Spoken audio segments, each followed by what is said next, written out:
will sicken the hearts of everyone watching, and couldn't have come at a worse time. After the performance by the so-called Leeds fans at Bournemouth recently, with all the threats and attention on English football, we did not need this. George Courtney acted instantly in blowing his whistle and telling the players to leave the field. And now we'll leave it to the police to clear these idiots from the playing area. So after a delay of more than 18 minutes due to that pitch invasion, referee George Courtney is going to restart the match, but I don't think we'll see the players on for very long, even though there are a couple of minutes officially to go. Let's hope the supporters do behave and stay in their places. I have to stress, I didn't see any actual violence. It was more a case of a pitch invasion and anybody swinging punches, but that doesn't excuse the behaviour anyway. And what a shame for a club that's had such a marvellous tradition of support down the years to be involved in an incident like this. And several fans were injured when supporters invaded the pitch. It's renewed fears that the current wave of football violence could jeopardise the return of English clubs to Europe. From Newcastle, Eileen Marino reports. Trouble started when hundreds of Newcastle fans invaded the pitch 4 minutes before the end of the crucial second division playoff, with Newcastle losing 2-0. The match was held up for 21 minutes. Several supporters and 4 police officers were injured, none of them seriously. After the match, Sunderland fans were separated from the home supporters and given a heavy police escort through the city centre to the railway station. This incident, combined with the problems at the Bank Holiday Bournemouth game, will give rise to further concerns for the future of English clubs playing in Europe. Eileen Marino, TVAM News at St James Park in Newcastle. A shameful chapter in the never-ending story of football hooliganism. Now the whole English game waits to count the real cost. The police have reacted swiftly. Bring back the fences, urges Northumbria Chief Constable Sir Stanley Bailey. But a Tyneside MP insists caging in the fans is not the answer. He calls for an all-seater stadium.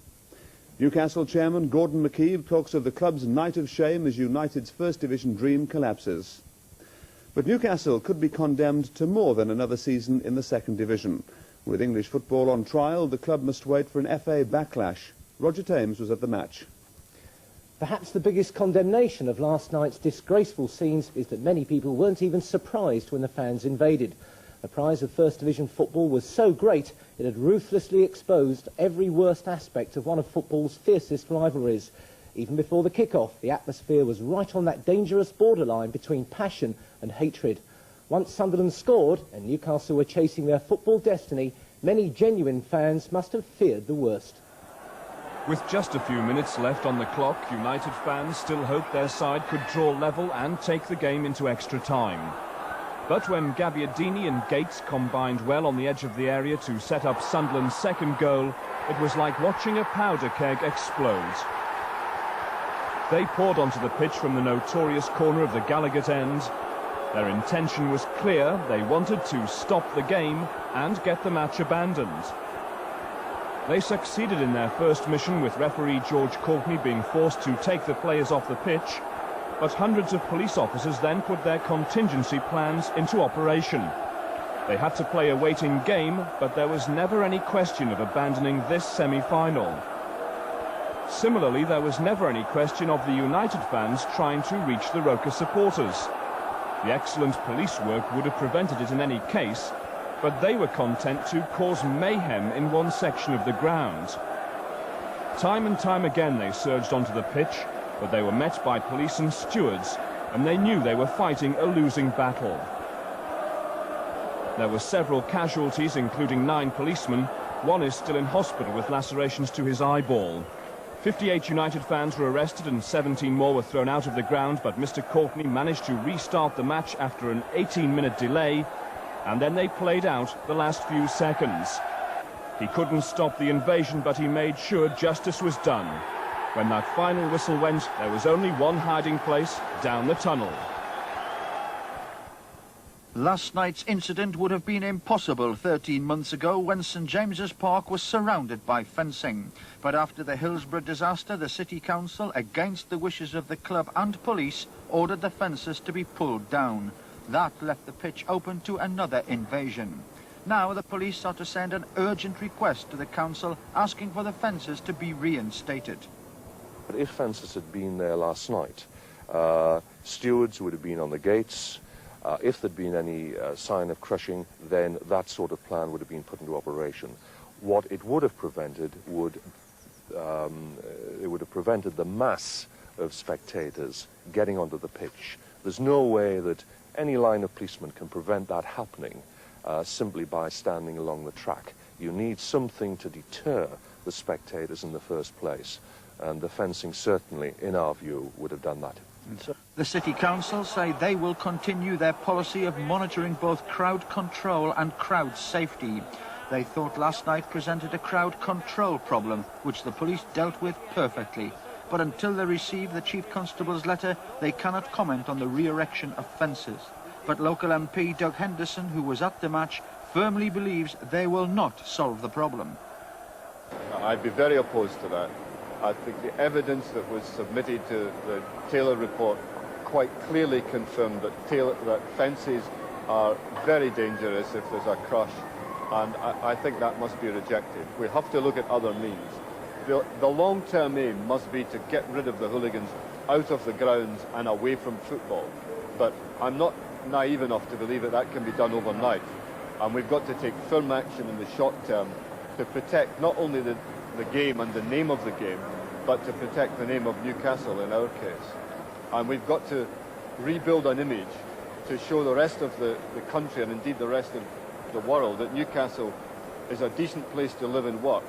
We've got to continue to attract industry to our area, and I believe that if we can't show that we can behave ourselves at football grounds, then it won't help us to do that.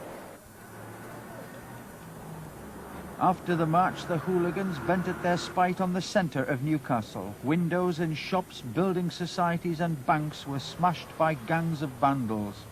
One of the worst hit areas was the Haymarket, where 4 windows were broken in one street alone. Police reported that several cars had also been damaged as the gangs rampaged through the town trying to attack Sunderland supporters.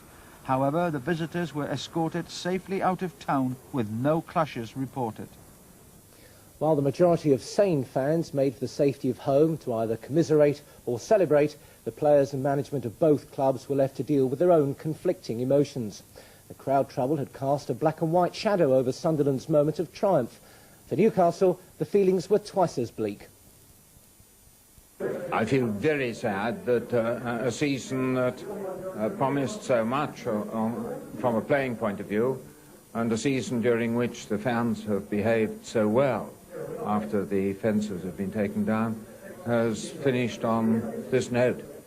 It's something that the game's got to sort out, and I don't have no answers. I mean, you looked at the people that ran on, and they were all about 12, 13 and 14, you know, and okay, we understand the frustrations, but them kind of scenes should never happen at a football game. Unfortunately, it was to be expected if the result went the way it was. That's the way of society at the moment. The government have got a big job on their hands to sort out the indiscipline within society. Football clubs are now paying out fortunes to try and keep them under control. The police did a marvellous job there at the end. They kept it under control superbly well, and it's a shame that they have to do it. Did the scenes at the end involving the supporters take any of the gloss off for you? Well, it did me. A little bit, yeah. I mean, it's a shame that, obviously, I mean, that's the trouble with it up here. There's so much passion and involvement in it. It's just sad that it has to go like that. You know, our fans hopefully have behaved themselves. It's just, but I mean, it's not. I mean, I haven't seen exactly what's happened altogether, but hopefully it wasn't too bad. I think it was just a case of frustration, really.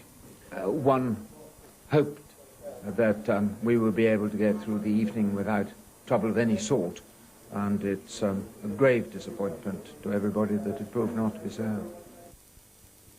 The timing of last night's trouble could not have been worse. True, it never reached the savage depths of Leeds fans' thuggery at Bournemouth, but with English football's European future awaiting judgment, it was another disastrous prelude to what might happen in the World Cup.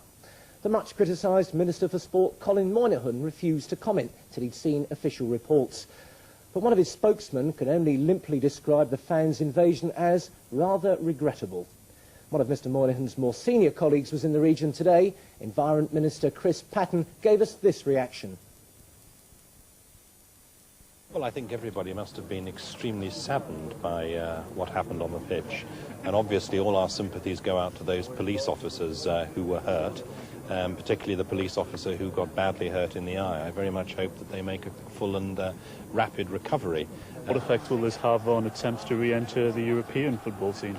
Well, every development like this, every outbreak of violence obviously has an effect, but I'm sure that every decent football fan in this region, every decent Newcastle supporter, and that is the overwhelming majority, will condemn unreservedly what happened last night and will think that those who invaded the pitch were downright fools. So what now awaits Newcastle United as they rebuild for another 9-month promotion campaign?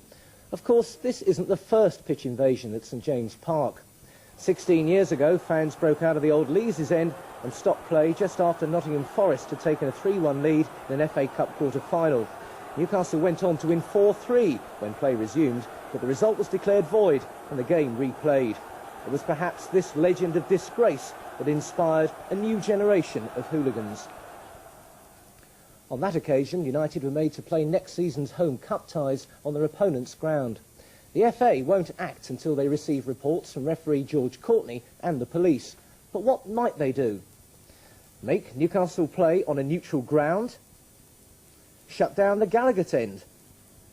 Perhaps insist games continue behind closed doors?